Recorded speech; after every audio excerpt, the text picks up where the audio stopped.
Welcome back, ladies and gentlemen. Today we're going to be looking at the problem of the week again. Normally we would have done this last Thursday or Friday, but with these strange times that we're in, I'm a little bit late on it, but we'll get to it today. Again, this problem of the week comes from the Center of Education in Mathematics and Computing. You may have seen the earlier post about how they've established their own portal called CEMC at home.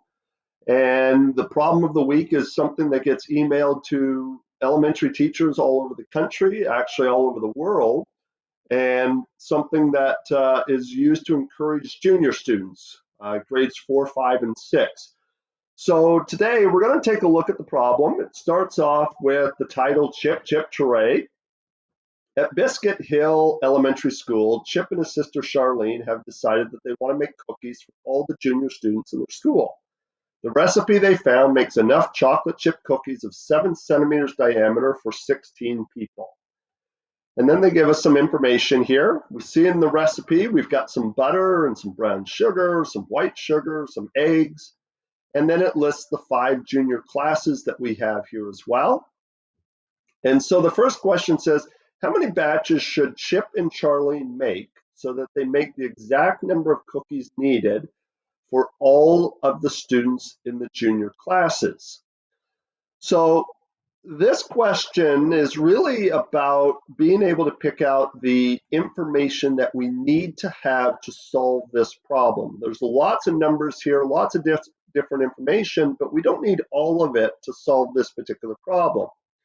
So we see, first of all, the batch. When they talk about a batch, how many people is one batch going to serve?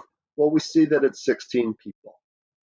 The 7 centimeters diameter is kind of extra information to try to throw us off a little bit. And then it goes on to say, what's the exact number needed for all the students in the junior classes? So we see that there are 5 groups of students. We have 25 students in Mrs. Martin's class, 26 students in Mrs. Lang's class, 23 in Miss Richmond's class, 24 in Mrs. Kelter's, and 22 in Mr. Hallett's. However, I'd like to apply some of our MathUp applications here and do this in terms of a mental math standpoint. I'll notice right off the bat, my numbers of 25, 26, 23, 24, 22, they're all fairly close to 25. And 25 is an easy number to work with. We know if I think in terms of quarters, how much is 1 quarter? 25 cents. Then I go to 50, 75, $1, and then I repeat, $1.25, $1.50, $1.75, $2. And so when I look at this, I can see, well, 26 would give me a +1 over the 25. 23 then would take me to a -1 on that 25. 24 would bring me to a -2 on that 25. And the 22 would actually bring me to a -5 on the 25. And so if I look at my 5 classes, I know 25 times 5 would be 125. And if I take that -5 that it varies from, I actually have 120 students here.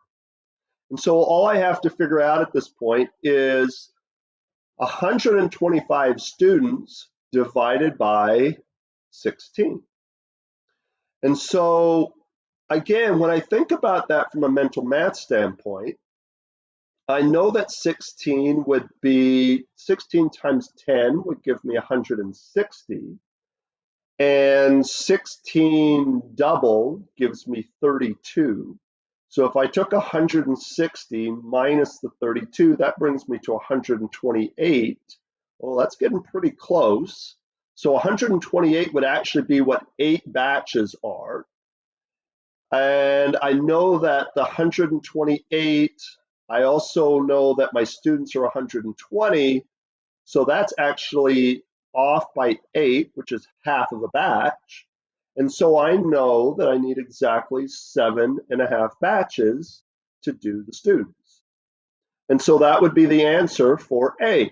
And again, when you understand how additive properties and multiplicative properties work, we can do all of this math mentally, and really that's what the MathUp program is all about, is getting students to understand the different strategies that you can use to solve these types of things mentally. My second question then goes on to say, they decide to make whole number of batches. So right off the bat, whole number means, okay, I'm not using a fraction. I'm not going to use that 0.5. I have to use 6, 7, 8, 9, 10, something like that. And so a whole number of batches, so they were going to have some extra cookies to save later, and one each for the teachers. What quantity of each ingredient in the recipe will they need? And so I'm going to go back, I'm going to go, okay, I know I have 120 students, and I have 1, 2, 3, 4, 5 teachers. So that actually brings me right back to my 125 number again that I was using before. And I remember that because I have to make sure that I go over the number. So I don't want to use 7 because 7 is going to be less than 125. So the first batch that brings me over the 125 is going to be that batch of 8, which I had already identified as being 128. So I know I have to make 8 batches. And so now I'm going to go through and I'm going to apply that 8 to each of the ingredients.